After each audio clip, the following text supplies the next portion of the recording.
Halo, saya Dr. Leo. Selamat datang di channel Malpractice Makes Perfect, channel tentang ilmu hitam dunia kedokteran.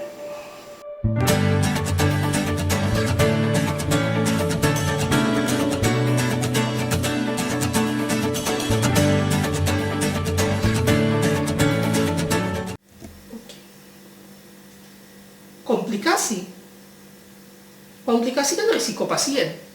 Kenapa saya bahas komplikasi dalam video ini? Saya membahas komplikasi dalam video ini karena ada aksi kita, ada tindakan kita yang bisa memperburuk komplikasi itu. Bagian yang paling mahal dari suatu manajemen diabetes adalah mencegah dan menghindari komplikasi. Seluruh isi playlist ini, salah membedakan diabetes tipe 1 dan tipe 2, salah pengobatan, salah pemantauan penyakit, semuanya itu harus dihindari karena komplikasi diabetes itu menderita. Komplikasi diabetes itu panjang. Jadi pasien bukan kena komplikasi sekarang, besok meninggal. Pasien kena komplikasi sekarang, bertahun-tahun menderita sebelum akhirnya meninggal. Dan di antara semua isi playlist ini adalah episode yang membahas yang tindakan yang paling jahat. Lebih jahat daripada salah diagnosis tipe 1 dan tipe 2. Lebih jahat daripada salah pengobatan. Lebih jahat daripada tidak pantau penyakit sama sekali. Apa yang lebih jahat dari itu? Lebih jahat dari itu adalah kita memperburuk komplikasi diabetes.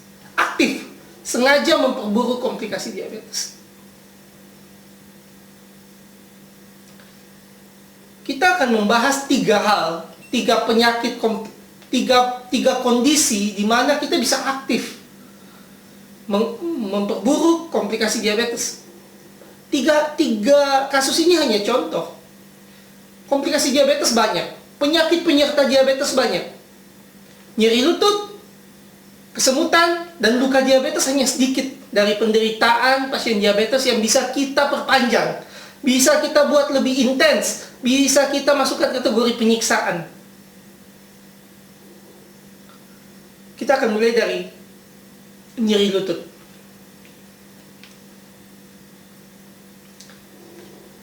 Sekarang saya tanya pada penonton, worth it enggak? Atau maksudnya layak enggak saya bilang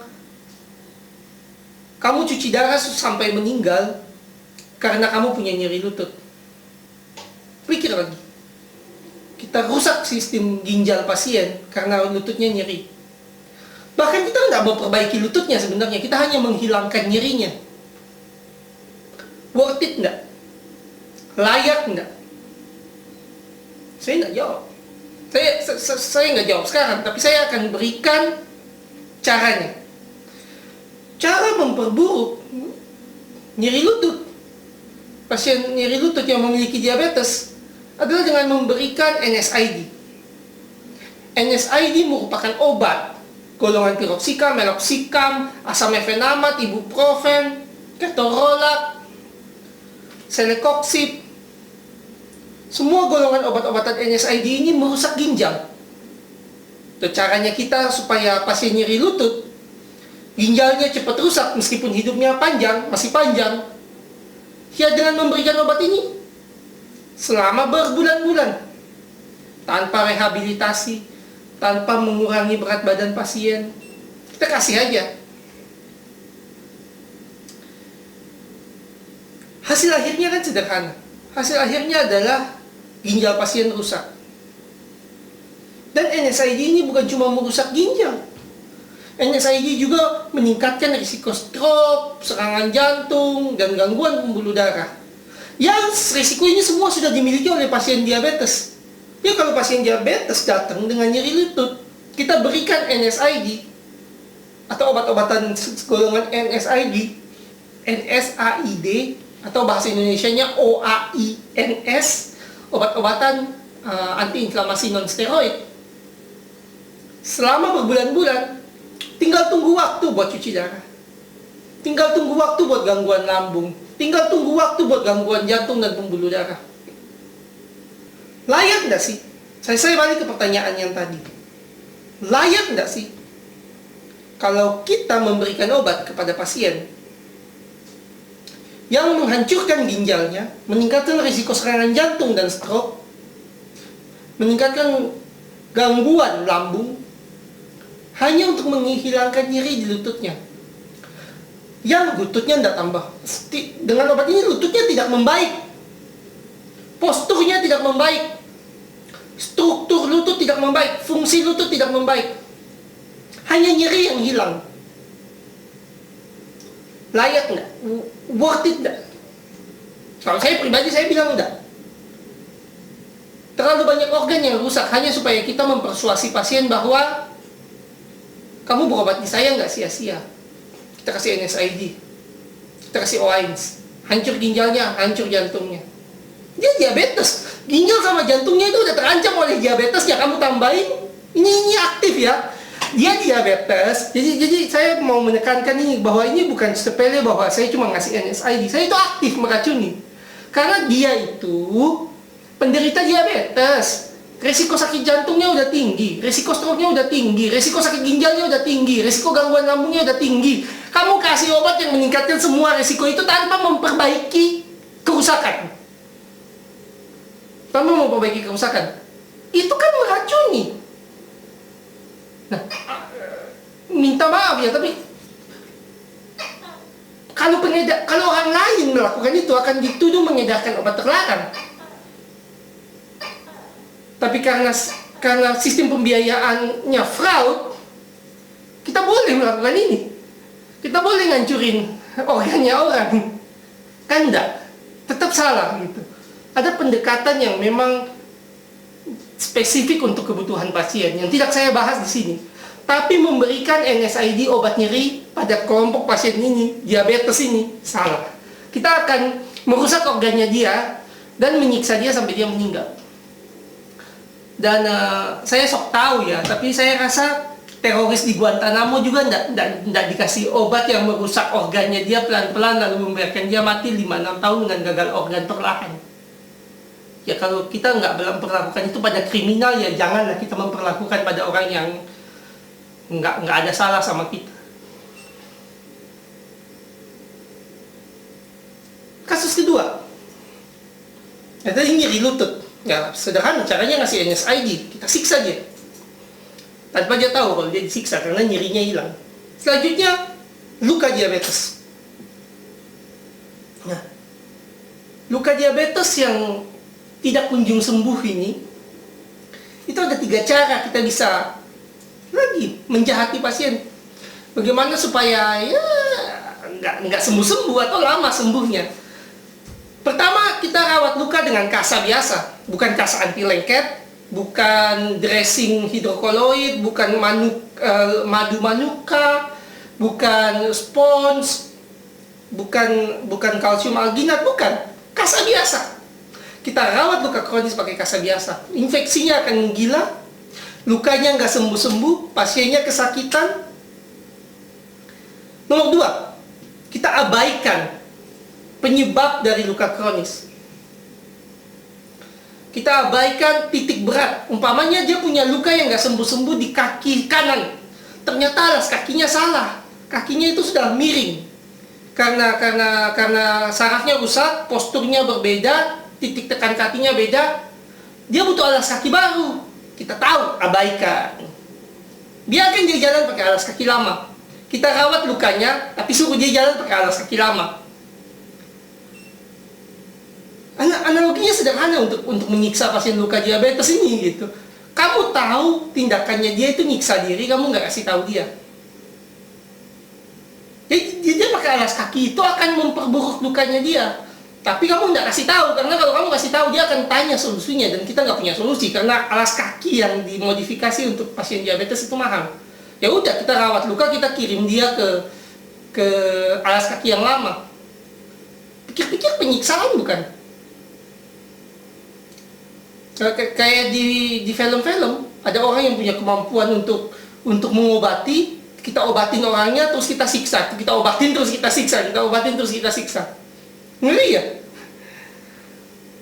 Atau ya sama, Begitu pasien datang dengan luka diabetes, yang dia keluhkan ke kita adalah, "Dok, sakit lukanya, nyeri." Ya, ini sering terjadi karena luka diabetes juga biasanya bersamaan dengan gangguan pembuluh darah dan saraf. Jadi nyeri bisa jadi nyeri yang dialami pasien itu derajatnya lebih daripada derajat luka. Nah, ini kita perlu mengatasi kan? Cara mengatasinya gimana? Lagi, kasih obat yang tadi, NSAID atau OAINS. Obat-obat ini akan memperlambat penyembuhan luka dan akan mengganggu pembuluh darah, pemulihan pembuluh darah. Nah, di mana pasien yang mengalami luka diabetes ini udah ada gangguan pembuluh darah, kamu kasih lagi NSAID, kamu kasih lagi golongan obat yang merusak pembuluh darah, yang tambah hancur. Udah luka kronis, kamu kasih NSAID yang memperlambat pemulihan luka, yang tambah hancur. Udah luka kronis, kamu rawat pakai kasa yang meningkatkan risiko infeksi dan memperlambat penyembuhan luka, ya tambah hancur. Kemudian, selesai kamu rawat semua itu, selesai kamu racuni itu, kamu suruh dia pulang pakai alas kaki lama yang menghancurkan lukanya dia. Ini tindakannya satu rentetan loh, satu kunjungan poliklinik loh. Kalau saya melakukan itu pada orang lain, yang konteksnya bukan dalam pengobatan, saya udah dilaporin polisi mungkin. Ya kan, karena kan ini satu rentetan tindakan yang semuanya salah. Tapi boleh. Dan akhirnya kalau kita lakukan itu, penderitaan pasien akan semakin panjang. Lukanya tidak akan pernah sembuh. Dan kemungkinan seiring dengan bertambahnya usianya dia dan melemahnya tingkat ekonomi, dia akan meninggal karena infeksi atau amputasi. Dan ini bukan praktek yang langka. Anda cukup temui salah satu pasien diabetes yang punya luka diabetes yang menggunakan asuransi tertentu, Anda tanya, dia dirawatnya bagaimana? Sandalnya bagaimana? Berat badannya gimana? Dirawat lukanya pakai apa? Semua jawaban saya langsung terjawab. Anda lihat obatnya, pasti ada NSAID-nya karena dia mengeluhkan nyeri.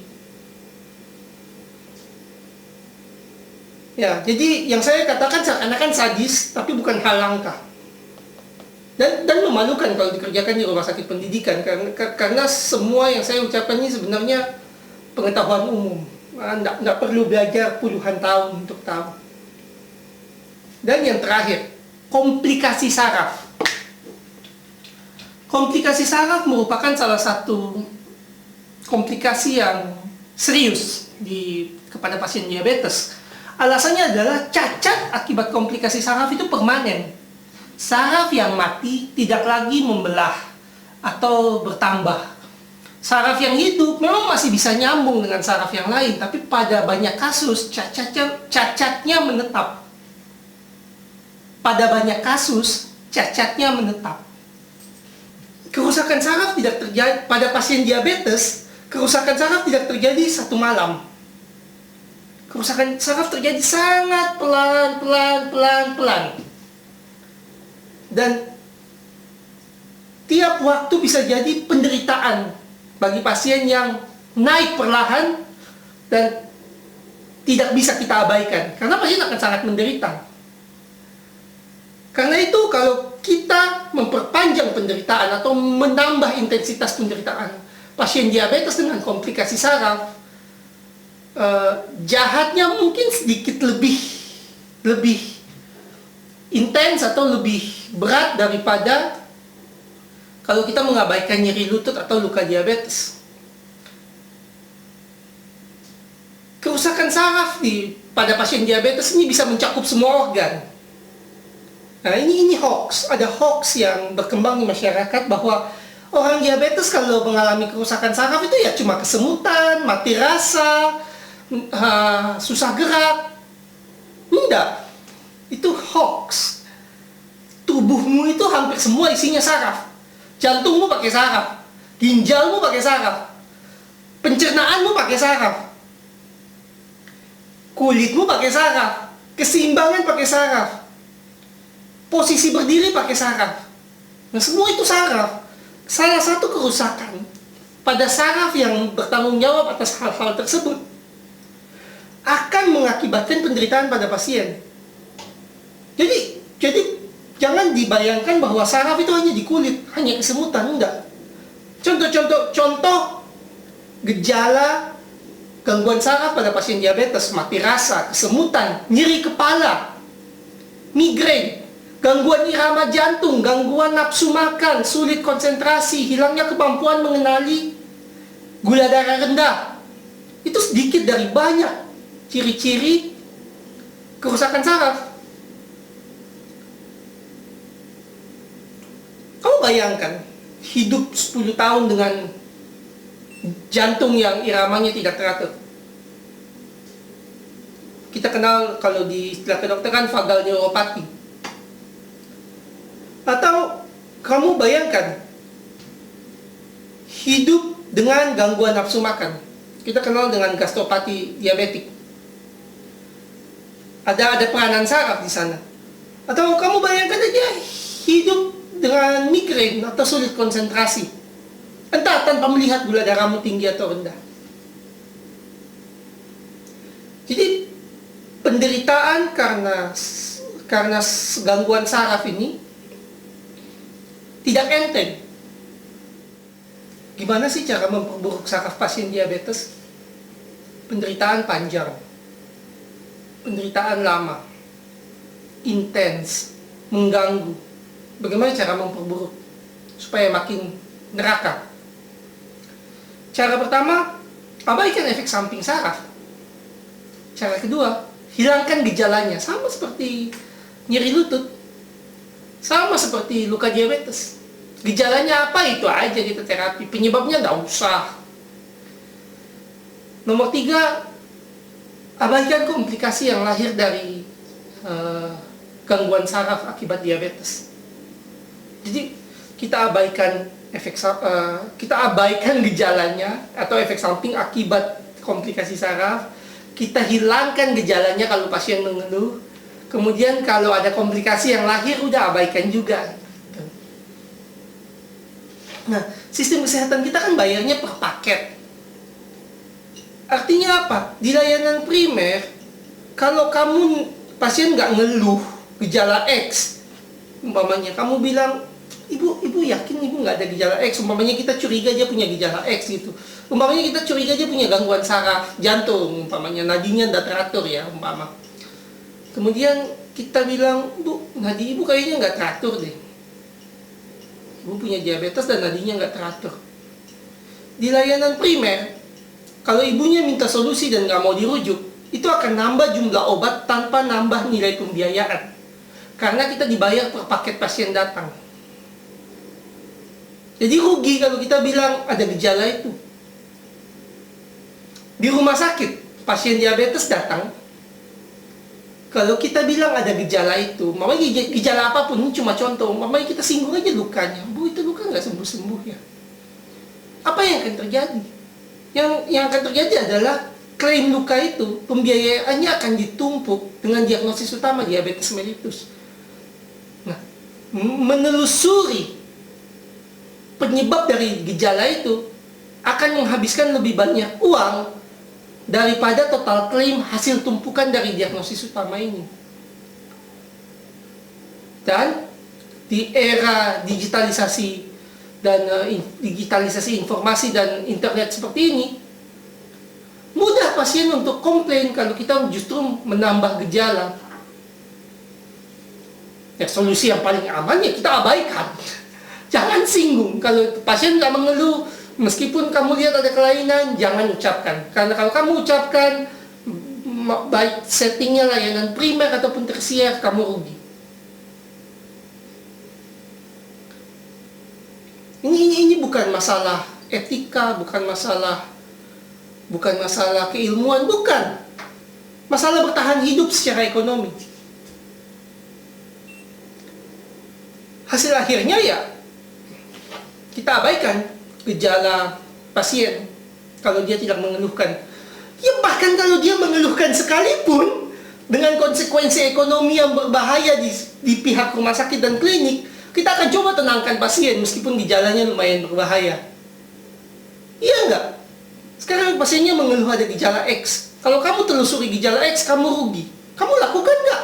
Atau kamu coba tenangkan aja pasiennya? Ini nggak perlu sekolah 20 tahun, nggak perlu sekolah 30 tahun. Ini akal sehat. Bagaimana sistem pembiayaan berkaitan langsung dengan bahaya yang dialami pasien. Dan itu bukan salah tenaga kesehatannya. Kita kan harus bertahan hidup. Meskipun dengan cara yang nyerempet etika, nyerempet jurang. Taktik nomor 2. Hilangkan gejalanya, bukan penyebabnya. Jadi contohnya aja ya, pasiennya mengeluhkan kesemutan. Ya udah, kasih aja NSAID. Gitu, kayak kasus luka, kayak kasus nyeri lutut. Udah kasih aja obat nyeri. Rusak badannya nggak masalah, kan kita nggak cek. Siapa yang cek? Kalau maunya pakai asuransi fraud itu. Lalu saya kasih racun umpamanya. Yang berhak untuk menentukan ini racun bukan kan saya yang ngasih. Yang ngapain saya cek, kan bunuh diri karir. Kasih aja NSAID. Jadi taktik nomor 2 ini banyak dikerjakan. Karena lagi sistem pembiayaannya tidak cukup kalau kita kerjakan dengan benar. Dia kesemutan. Sebagian besar kesemutan itu pada pasien diabetes itu gangguan pembuluh darah. Kita mau cari gangguan pembuluh darah, MRA. Nggak cukup biayanya. Jadi apa yang bisa kita lakukan? NSAID, obat nyeri. Dengan obat nyeri ini pembuluh darahnya akan makin rusak. Sensasi sarafnya akan terganggu. Tapi hanya obat ini yang bisa kita berikan. Penyebabnya selesai nggak? Enggak, sumbatan pembuluh darahnya masih berlangsung. Kalau memang ada kerusakan saraf karena gula darah tinggi, masih berlangsung. Bahkan mungkin gejalanya hanya kurang dikit, gitu. Nah, ini yang saya maksud memperpanjang penderitaan pasien, karena komplikasinya akan semakin intens dengan pengobatan yang kita berikan. Kerusakan badannya akan semakin memburuk dengan pengobatan yang kita berikan. Tapi cuma ini yang bisa kita berikan. Ya, setengah penyiksaan, setengah pembenaran, tapi hasil akhir di pasien tidak menguntungkan kesehatan pasien. Ujung-ujungnya pasien dirugikan dengan metode ini, dengan taktik nomor 2 ini, yaitu kita obati gejalanya, kita tidak cari penyebabnya. Mencari penyebab itu mahal loh, untuk banyak kasus. Ya udah, kita cuekin aja. Biaya nggak cukup, kamu miskin, daerah miskin, asuransi fraud. Bye-bye life. NSAID kurang, tambah tramadol. 2-3 tahun pasien kecanduan opioid, gagal ginjal, mungkin amputasi. Tapi ya cuma itu yang bisa kita lakukan, memperpanjang penderitaan pasien. Cerita-cerita di atas, dari nyeri lutut, luka diabetes, gangguan saraf akibat diabetes, semua hanya contoh. Hampir semua komplikasi diabetes bisa kita terapkan taktik yang sama. Saya rasa kalian paham itu, karena sebenarnya tiga komplikasi ini saya ulang-ulang taktiknya. Itu aja kok. Menghilangkan gejala adalah taktik yang paling populer. Inilah kenapa negara miskin seperti Kuba, Venezuela, Korea Utara populer pakai heroin, populer pakai narkotik. Ya cuma itu yang dia mampu beli. Rakyatnya kesakitan, rakyatnya sesak, rakyatnya apa, heroin aja. Gejalanya hilang, pasien merasa enak. Salah, karena penyebabnya nggak diatasi. Atau ya bahkan pada negara kaya seperti Denmark, Amerika, Kanada, penggunaan opioid itu tinggi. Karena asuransi termotivasi untuk menunda operasi, termotivasi untuk menunda prosedur. Kan supaya asuransinya bisa untung lebih banyak, prosedur medisnya harus dikurangi.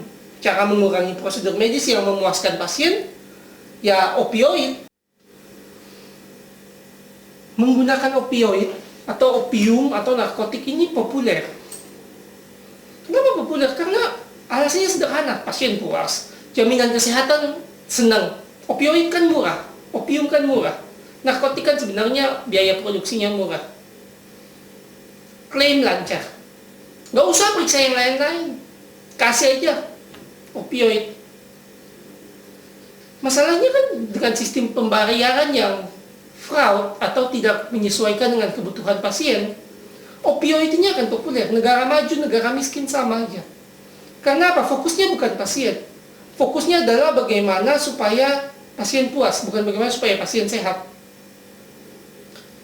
Fokusnya bagaimana supaya klaim lancar, bukan bagaimana supaya kita bisa mempertanggungjawabkan sakit pasien itu apa. Nah ini bukan cuma satu negara, banyak negara. Makanya saya harus mengedukasi pasien, karena kalau pasiennya tidak cerdas, eksploitasi itu gampang. Dan menutup video ini, saya akan berikan bonus taktik. Taktik yang hanya berlaku di kultur negara tertentu, termasuk Indonesia. Ya nasib, Pak. Ya memang diabetes kayak gitu, Pak. Mau gimana lagi? Nah, ini agaknya, tidak lagi saya pakai kata jahat gitu ya. Karena setelah kita salah diagnosis, setelah kita salah obat, setelah kita tidak memantau pengobatan, setelah kita racuni dia dan memperburuk komplikasinya, kita bilang ke dia, face to face, nasib, Pak. Psikopat gak itu? Nah, ini kan ibarat dari video pertama, stand moralnya. Orang terbakar hidup-hidup. Orang sedang terbakar hidup-hidup. Kamu siram minyak tanah. 2 detik, 1 sampai 2 detik. Korban itu pikir kamu nolong dia. Dia kan rasa ada cairan sejuk yang kena ke kulitnya yang terbakar. Padahal apa yang kamu lakukan? Kamu nambah besar apinya. Dianya udah terlanjur panik, terbakar hidup-hidup. Dia pikir kamu nolong dia. Itu yang sebenarnya kita lakukan dengan deretan video di playlist ini. Singkatnya, pesan saya kepada pasien diabetes, ya kalau Anda kena diabetes, pastikan asuransi Anda tidak fraud. Pastikan kepentingan Anda nomor 1 ketika Anda berobat. Pastikan Anda dideteksi dengan benar bahwa diabetes Anda tipe 1 atau tipe 2. Pastikan Anda tidak salah obat. Pastikan Anda dipantau gula darahnya dengan alat yang benar. Dan pastikan komplikasi Anda tidak diperburuk dengan tiap kali kunjungan medis. Saya harapkan setelah Anda nonton semua video ini dan Anda bisa merevisi pengobatan Anda bisa remisi. Anda bisa kembali ke fase sebelum Anda kena diabetes. Semoga. Terima kasih. Terima kasih telah menonton video Malpractice Makes Perfect. Tonton terus. Jangan lupa like, comment, share, dan subscribe. Saya berharap video ini tidak putus. Informasinya hanya di Anda, tapi Anda bisa terus membagikan video-video saya. Semoga dengan dibagikannya video ini, Anda bisa menyelamatkan kesehatan keluarga dan rekanan dan kenalan Anda. Sekali lagi, terima kasih.